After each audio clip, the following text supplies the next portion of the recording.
So మనం చూసిన లోక్సభలో అమిత్ షా ప్రసంగం ముగిసింది. 3 కీలకమైనటువంటి బిల్లులను లోక్సభలో ప్రవేశపెట్టారు. దానికి సంబంధించిన ఓటింగ్ ప్రక్రియ కూడా స్టార్ట్ అయ్యింది.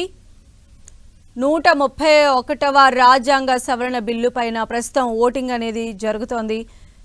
సో లోక్సభలో అమిత్ షా 131వ రాజ్యాంగ సవరణ బిల్లుకు సంబంధించిన ఓటింగ్ ప్రక్రియను ప్రారంభించడం కూడా జరిగింది. మనం చూస్తున్నాము ఈ 3 కీలకమైనటువంటి బిల్లులకు సంబంధించే పార్లమెంట్ ప్రత్యేక సమావేశాలను కూడా ఏర్పాటు చేశారు.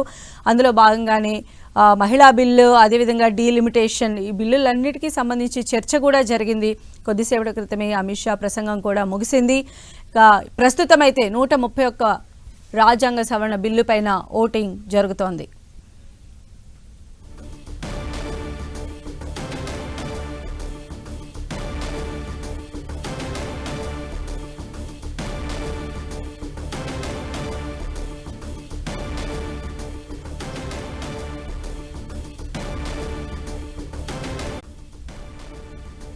సో లోక్సభలో 131వ రాజ్యాంగ సవరణ బిల్లు పైన ఓటింగ్ కొనసాగుతోంది. సో లోక్సభలో బలాబలాలు ఏ విధంగా ఉన్నాయో ఒకసారి చూద్దాం. ఎన్డీఏకి 293 ఉంటే ఇండియా కూటమికి 234, అలానే అదర్స్ 13 మంది ఉన్నారు. అయితే మొత్తం 540 మంది ఎంపీలు ఉన్నారు. ఇది రాజ్యాంగ సవరణ బిల్లు కాబట్టి ఖచ్చితంగా 2/3 మెజార్టీ అనేది నీడెడ్. సో 2/3 మెజార్టీ అంటే మొత్తం 360 మంది ఈ ఓటింగ్ వేయాలి. అదేవిధంగా ఎన్డీఏకి 67 మంది కావాలి. అయితే ఈ రాజ్యాంగ సవరణ బిల్లు పైన మెజార్టీ 360 అనేవి ఖచ్చితంగా రావాల్సి ఉంటుంది. మరి చూడాలి మరి కాసేపట్లో. ఇప్పుడైతే ఓటింగ్ ప్రక్రియ కొనసాగుతున్నటువంటి ఈ టైంలో ఎంత వరకు ఈ బిల్లుకు సంబంధించి ఓటింగ్ ప్రక్రియ ఉంటుంది, ఎన్డీఏ ప్రవేశపెట్టినటువంటి ఈ బిల్లు పైన ఎంతవరకు ముందుకు వెళతారు, అదేవిధంగా 2/3 మెజార్టీ రావాలి కాబట్టి 360 ఓట్లు ఖచ్చితంగా పోల్ అవ్వాల్సినటువంటి పరిస్థితి కనిపిస్తోంది. ఎన్డీఏ ప్రతిష్టాత్మకంగా తీసుకువచ్చిన 3 బిల్లుల భవితవ్యం ఏం కాబోతుందనేది మరి కాసేపట్లో తేలబోతోంది. ఇప్పటికే మహిళా రిజర్వేషన్లకైతే తాము మద్దతిస్తున్నాము, కానీ దానిని డీలిమిటేషన్తో కలపటం ఏంటని కాంగ్రెస్ సహా విపక్షాలు కూడా తెగేసి చెప్పాయి. సభ ముందు బిల్లులు వస్తే అనుకూలంగా ఎంతమంది, వ్యతిరేకంగా ఎంతమంది మద్దతు ఇస్తారనేది కూడా ఉత్కంఠను కలిగిస్తోంది. ఎందుకంటే బిల్ పాస్ చేయడానికంటే ఎన్డీఏకి మద్దతు దొరుకుతుంది, కానీ రాజ్యాంగ సవరణ బిల్లుకైతే అంత బలం లేదు. మొత్తంగా ఎన్డీఏకి 293 మంది సభ్యుల బలం ఉంది. రాజ్యాంగ సవరణ చేయాలంటే ఖచ్చితంగా మొత్తం సభ్యుల్లో 3/2 మెజార్టీ అనేది కావాలి. అంటే 360 మంది మద్దతు కావాలి. వైఎస్ఆర్సీపీ సహా ఇతర ఇండిపెండెంట్ల సంఖ్య 15 మంది ఉంది. ఇండియా బ్లాక్లో 233 మంది సభ్యులు ఉన్నారు.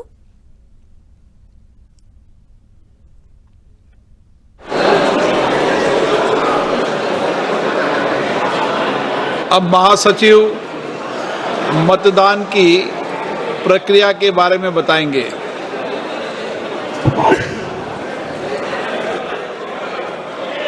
माननीय सदस्यों का ध्यान स्वचालित मतदान रिकॉर्डिंग प्रणाली का संचालन करने से संबंधित बिंदुओं की ओर आकर्षित किया जाता है।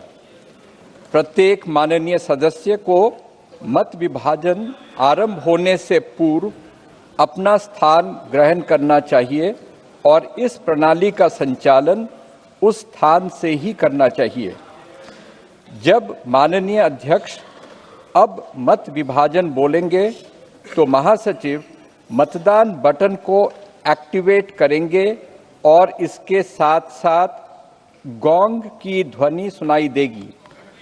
मतदान के लिए केवल गोंग की ध्वनि के बाद ही, कृपया ध्यान दें कि केवल गोंग की ध्वनि के बाद ही माननीय सदस्य हेडफोन प्लेट पर मल्टीमीडिया डिवाइस के बाईं ओर लगे वोट सिक्योर बटन और हेडफोन प्लेट पर दाईं ओर लगे निम्नलिखित बटनों में से कोई एक बटन साथ साथ दबाएं। हाँ, हरे रंग के स्टिकर के नीचे, नहीं लाल रंग के स्टिकर के नीचे। मतदान में भाग नहीं लेना, पीले रंग के स्टिकर के नीचे। गोंग ध्वनि दूसरी बार सुनाई देने तक दोनों बटनों को दबाए रखना अनिवार्य है। माननीय सदस्य कृपया नोट करें कि उनके मत दर्ज नहीं होंगे यदि बटनों को पहली गोंग ध्वनि सुनाई देने से पहले दबा दिया जाता है या दोनों बटनों को दूसरी गोंग ध्वनि सुनाई देने तक एक साथ दबाकर नहीं रखा जाता है। माननीय सदस्य दूसरी गोंग ध्वनि के कुछ सेकंड के पश्चात अंतिम परिणाम वास्तव में देख सकते हैं। माननीय सदस्य माननीय अध्यक्ष के आसन के किसी भी तरफ संस्थापित व्यक्तिगत परिणाम डिस्प्ले बोर्डों पर, मल्टीमीडिया डिवाइस पर और हाँ नहीं मतदान में भाग नहीं लेने वाले बटन जैसा भी मामला हो पर अपने मत की जांच कर सकते हैं। मत दर्ज नहीं होने की दशा में अथवा यदि कोई सदस्य अपने मत में परिवर्तन करना चाहते हैं तो वे पर्ची के माध्यम से मतदान की मांग कर सकते हैं। Kind attention of honorable members is invited to the points in the operation of the automatic vote recording system. Before a division starts, every honorable member should occupy his or her own seat and operate the system from that seat only. When the honorable speaker says, "Now division," the Secretary General will activate the voting button and a gong sound will be heard simultaneously. For voting, only after the sound of the gong, repeat, only after the sound of the gong, honorable members may simultaneously press the vote secure button towards the left side of the multimedia device on the headphone plate and any one of the following buttons fixed on the right side of the headphone plate. For yes, below green color sticker, no, below red color sticker, abstain below yellow color sticker. It is essential to keep both the buttons pressed till another gong is heard. Honorable members may please note that their votes will not be registered if buttons are kept pressed before the first gong or both buttons are not kept simultaneously pressed till the second gong. Honorable members can actually see the final result after a gap of a few seconds after the second gong. Honorable members can check their vote on individual result display boards installed on either side of Honorable Speaker's chair, the multimedia device, and also on the yes, no, abstain button as the case may be. In case vote is not registered or if any member wishes to change their vote, they may call for voting through slips.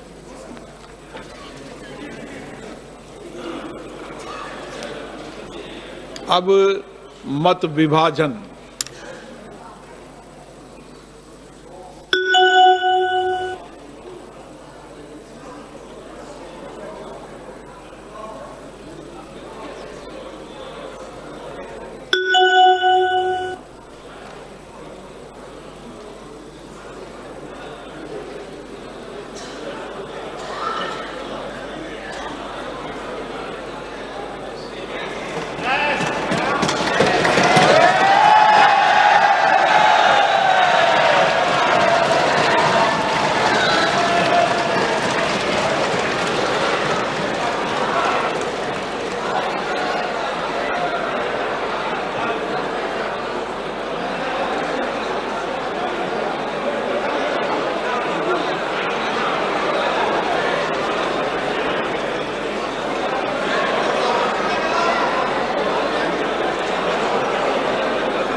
మనం చూస్తున్నాం లోక్సభలో 131వ రాజ్యాంగ సవరణ బిల్లుపై voting జరిగింది.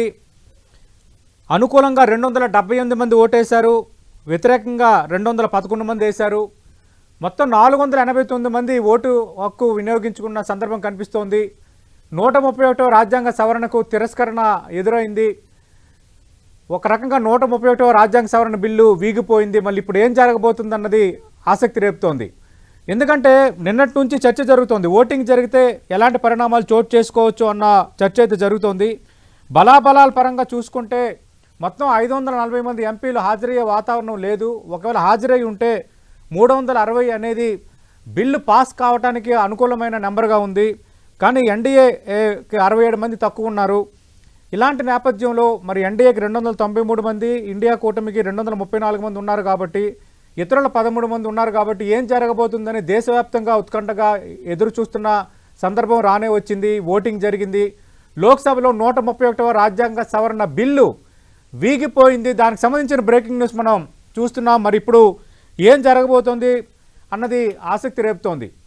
మహిళా reservation బిల్లుకు సంబంధించి, అలాగే ఈ 131వ రాజ్యాంగ సవరణ బిల్లుకు సంబంధించి ఇది వీగిపోయింది కాబట్టి ఇప్పుడు ముందడుగు పడుతుందా పడదా అన్నది ఇప్పుడు చర్చ.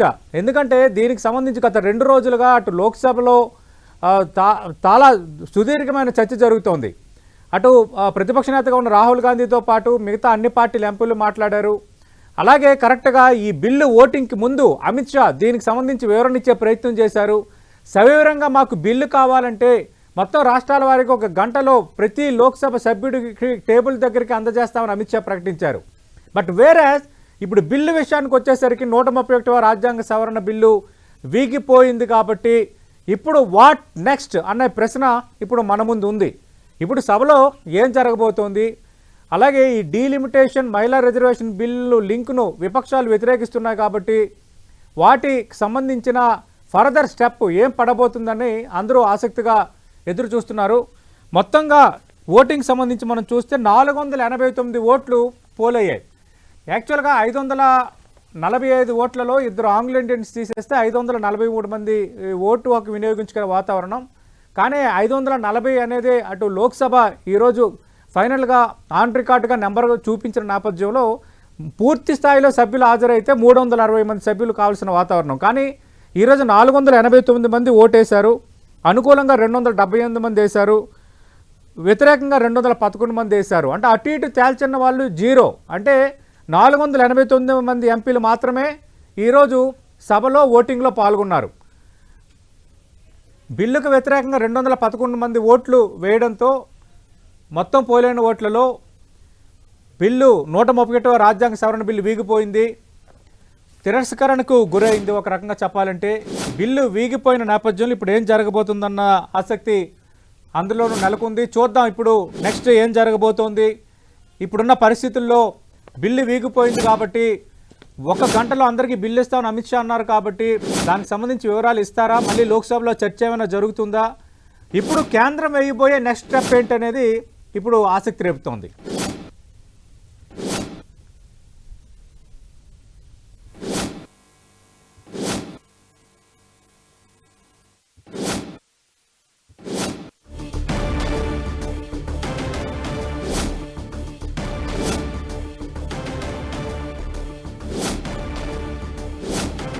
వీగిపోయింది. 3/2 ఓట్లు పడకపోవడంతో ఈ బిల్లు వీగిపోయింది.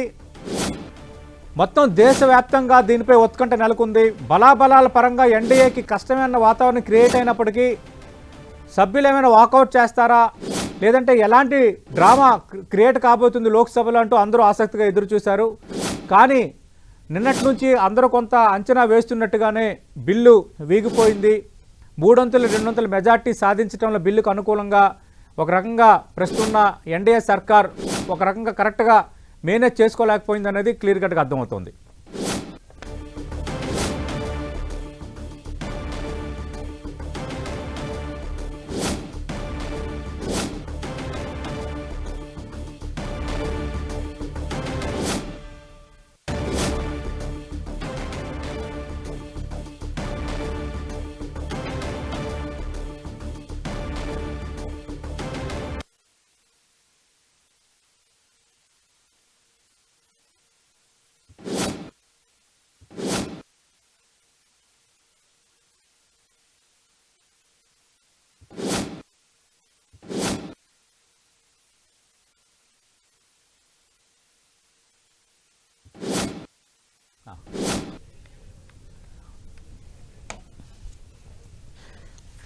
131వ రాజ్యాంగ సవరణ బిల్లుపై ఓటింగ్ జరిగింది. బిల్లు వీగిపోయింది. దానికి సంబంధించిన బ్రేకింగ్ న్యూస్ చూస్తున్నాం. అటు మెజార్టీ సాధించే విషయంలో మొత్తం మనం చూస్తే ఓటింగ్లో 489 మంది ఎంపీలు ఓటు హక్కు వినియోగించుకున్నారు. అనుకూలంగా 278 ఓట్లు పడ్డాయి. వ్యతిరేకంగా 211 ఓట్లు పడ్డాయి. ఫైనల్గా 131వ రాజ్యాంగ సవరణ బిల్లు లోక్సభలో వీగిపోయింది.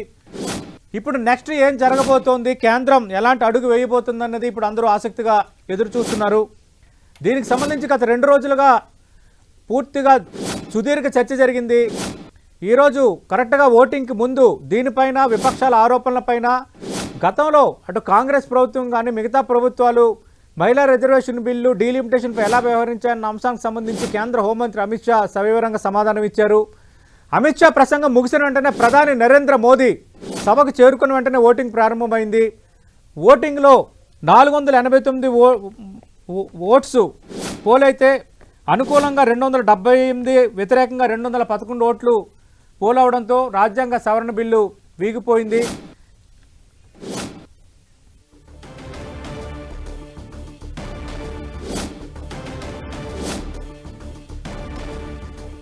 యాక్చువల్గా బలాబలాలు మనం చూసుకుంటే ఎన్డీఏకి 293 మంది సభ్యుల బలం ఉంది. కానీ అనుకూలంగా 278 ఓట్ల పడ్డాయి. అంటే మొత్తం ఎన్డీఏకి సంబంధించి 293 మంది హాజరయ్యారా? ఒకవేళ సభలో ఉండి ఓటుకు అనుకూలంగా వేయలేదా? క్రాస్ ఓటింగ్ ఏమైనా జరిగిందా? లేదంటే కేవలం 278 మంది ఎంపీలు మాత్రమే హాజరయ్యారా అన్నది ఇప్పుడు మరి కాసేపట్లో మనకి తేలబోతోంది. ఎందుకంటే మనకు తెలుసు 5 రాష్ట్రాల ఎన్నికల ప్రచారానికి సంబంధించి చాలామంది ఎంపీలు ప్రచారంలో ఉన్న నేపథ్యంలో ఈరోజు మధ్యాహ్నమే క్లియర్ కట్గా అటు భారతీయ జనతా పార్టీ ఎంపీలందరూ హాజరవ్వాలని అటు విప్ జారీ చేసింది. అలాగే ఎన్డీఏ పక్ష పార్టీలన్నీ విప్ జారీ చేశాయి. కానీ ఈరోజు చూస్తే 293 మంది ఎంపీలకు గాను 278 మంది ఎంపీలు మాత్రమే ఎన్డీఏకి సంబంధించి అనుకూలంగా ఓటేశారు. అంటే 293 మంది ఎంపీలు సభకు హాజరయ్యారా? హాజరయ్యి కొందరు అనుకూలంగా ఓటు వేయలేదా? క్రాస్ ఓటింగ్ ఏమైనా జరిగిందా ఎన్డీఏలోనా? లేక హాజరైన ఎంపీలు 278 మాత్రమే హాజరయ్యారా అనేది మరి కాసేపట్లో తేలబోతోంది. అలాగే ఇక్కడ ఇండియా కూటమికి సంబంధించి కూడా మనం మాట్లాడుకోవాలి. ఇండియా కూటమికి సంబంధించి మొత్తం బలం 234 మంది ఎంపీలు. కానీ ఓటింగ్ పరంగా చూస్తే 211 ఓట్లు మాత్రమే 131వ రాజ్యాంగ సవరణకు వ్యతిరేకంగా పడ్డాయి. అలాంటప్పుడు మిగతా ఇండియా కూటమి ఎంపీలు ఉన్నారా లేక ఉండి వేయలేదా అన్నది ఇప్పుడు రెండో ప్రశ్న. అలాగే ఇంక ఇతరులు 13 మంది ఉన్నారు. మరి వాళ్ళు ఓటు హక్కు వినియోగించుకున్నారా లేదన్నది మనకి తేలబోతోంది. ఇక్కడ విచిత్రం ఏంటంటే ఓటు హక్కు వినియోగించుకోకుండా ఉన్నవాళ్ళు లేరు. ఎందుకంటే ఇక్కడ అనుకూలము వ్యతిరేకం అలాగే ఏమీ తేల్చిన వారు అనేది 0 అని చూపించింది మనం ఇందాక సభలో చూసినప్పుడు. అందుకే హాజరైన ఎంపీలందరూ ఓటు హక్కు వినియోగించుకున్నారు. ఎన్డీఏకి సంబంధించి మిగతా సభ్యులు హాజరు కాలేదన్నది ఇక్కడ ఆసక్తికరమైన చర్చ. ఒకవేళ హాజరైనా కూడా కొంత సమస్య ఏమైనా క్రియేట్ అయ్యేదా అన్నది ఇప్పుడు తెర ముందుకు వస్తుంది. ఒక్కసారిగా సభలో 131వ రాజ్యాంగ సవరణ బిల్లు వీగిపోవడంతో ఎన్డీఏ పక్షం సైలెంట్ అయిపోయింది. అంటే ఏదో ఒక రకంగా ఖచ్చితంగా ఈ బిల్లుని అనేది మనం గట్టెక్కించుకోగలిగితే ఇంకా సమస్య ఉండదు. విపక్షాలు మహిళా రిజర్వేషన్ బిల్లును డీలిమిటేషన్ బిల్లును రెండింటిని లింక్ చేసే అంశాన్ని ప్రస్తావిస్తున్నారు. కాబట్టి చర్చలో భాగంగా అసలు 50% పెంచుతారంటున్నారు కదా, రాష్ట్రాల వారికి ఏ విధంగా పెంచుతారన్న అంశాన్ని సమాజ్వాదీ పార్టీ అలాగే కాంగ్రెస్ పార్టీ రెండు కూడా అమిత్ షాకు సవాల్ విసిరాయి. కరెక్ట్గా ఓటింగ్కి అరగంట ముందే అమిత్ షా సభలో ఒక ప్రకటన చేశారు. గంటలో ప్రతి ఎంపీకి సవివరంగా రాష్ట్రాల వారీగా ఎంత పెంచబోతున్నాము, ఎంత ఇంపాక్ట్ ఉండబోతుంది అనేది ఇన్ డీటెయిల్డ్గా మేము ఆ బిల్లు మీకు గంటలో ఇస్తామని చెప్పారు.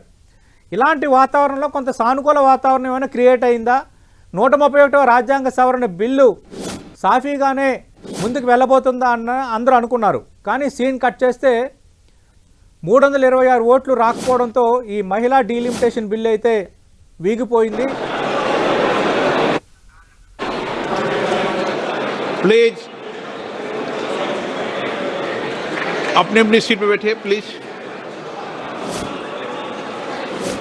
प्लीज अपनी सीट पे बैठिए।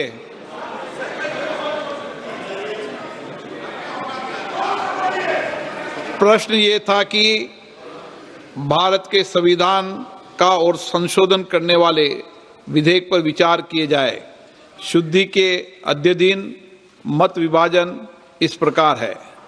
हाँ 298 298, ना 230 230।